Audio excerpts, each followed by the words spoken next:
Today we're talking about the social instinct. So previously I made a video about your drive and all the instincts, all the main instincts. For that, please click on the link. But in this video I'm going more into depth for the social instinct, on what it means. Okay, a very short recap. The social instinct is about social connections, society, friends, friendly bonds. Also about things like status, education, reputation, prestige. All those things involve the social instinct. In animals, the social instinct can be found in the herd. Animals feeling more comfortable being part of the group, of the herd. Not all people who are social instinct first are gonna be going with the flow, with the mainstream, but a lot of them do, because a lot of people who have the social instinct first have this need to belong.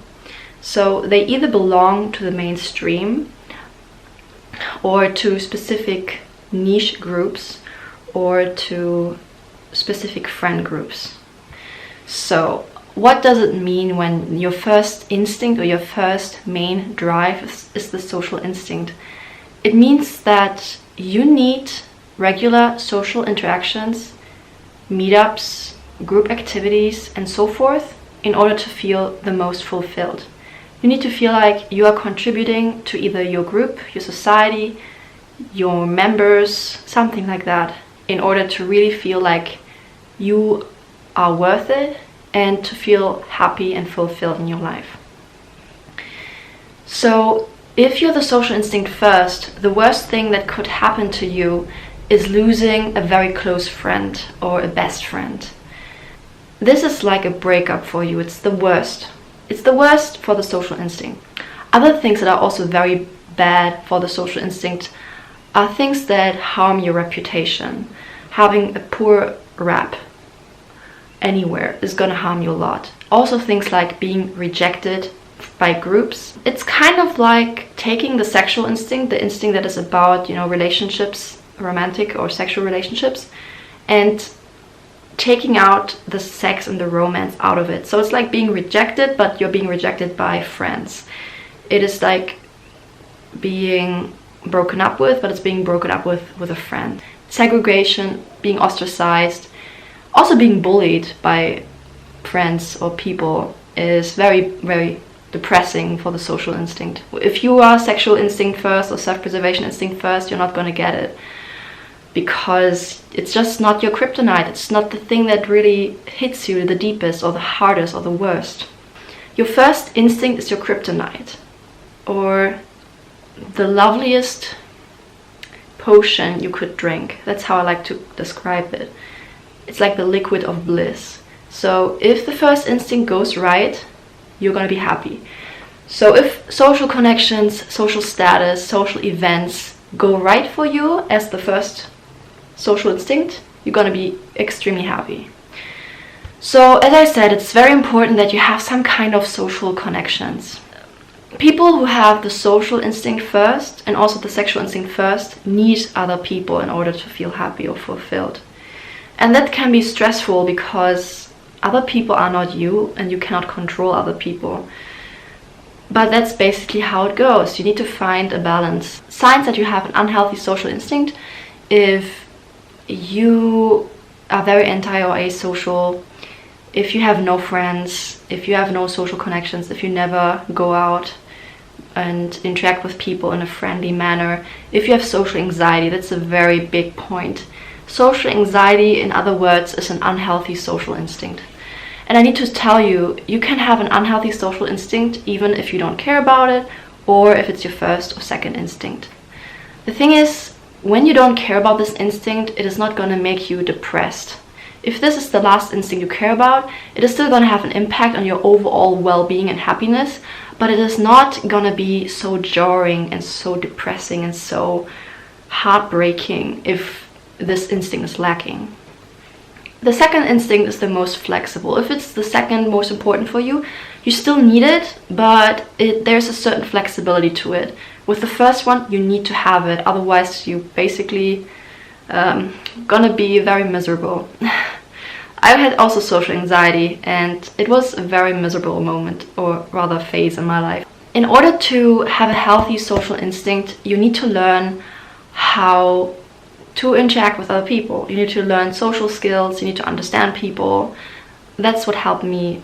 I also used the MBTI and socionics and the enneagram to understand people better, because it made it easier for me to forgive people, to understand people. If you're an extrovert, especially if you are a more feeler type, feeler, ethical, emotional type, then it's gonna be easier because you're gonna have better social skills naturally. Not always, but generally speaking, you're gonna be better at social interactions just based on your personality type.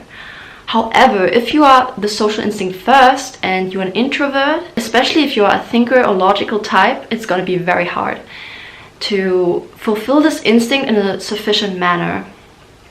I say that social media can be a crutch. I used to be the kind of person who was online all the time, and being online was almost the only good social interactions I had, and I could survive based on that. It's kind of like just eating bread.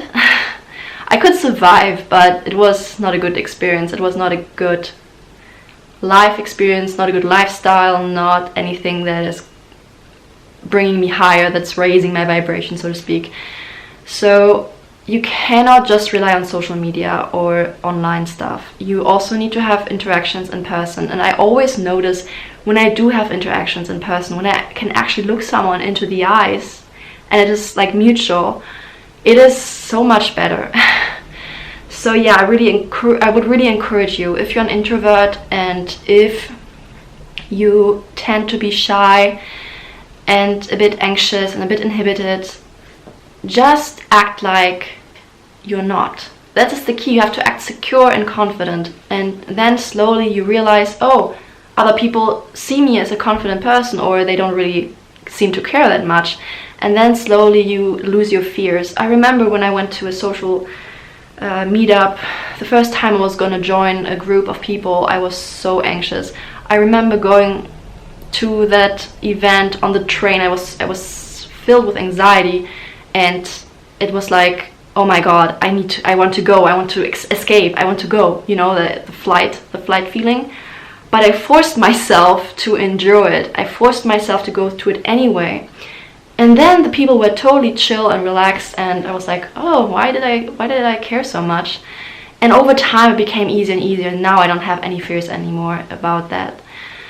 So yes, I can encourage you, in order to improve your social instinct, especially if you're social instinct first, go to meetups. Go to meetup.com. I've used that several times by now, and you can find things that are about your interests, and you can find other people, and you can meet up with them, you can hang out with them.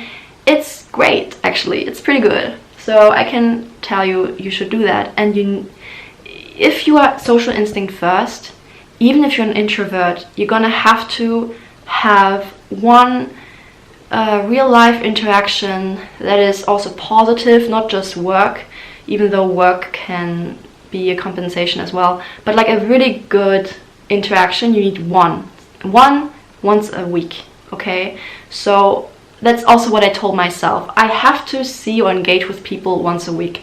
Once a week I'm gonna meet a friend, at least. Sometimes I do twice a week or a bit more, but once a week I have to meet up with a friend, or I have to go to a meetup. That's my goal, and since then my health, my mental health and my happiness has increased dramatically. So that's really important for the social instinct.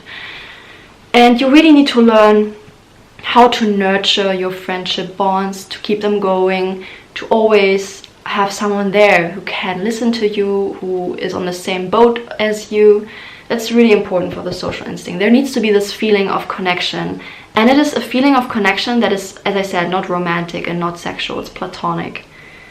So yeah, that's basically it. If you have any more questions, leave them down in the comments below. If you like this video, please share, like and subscribe. And if you still don't know which instinct is your first or your second or your third, then please book a typing session with me. and I can figure that out for you. Okay? Have a good day. Bye.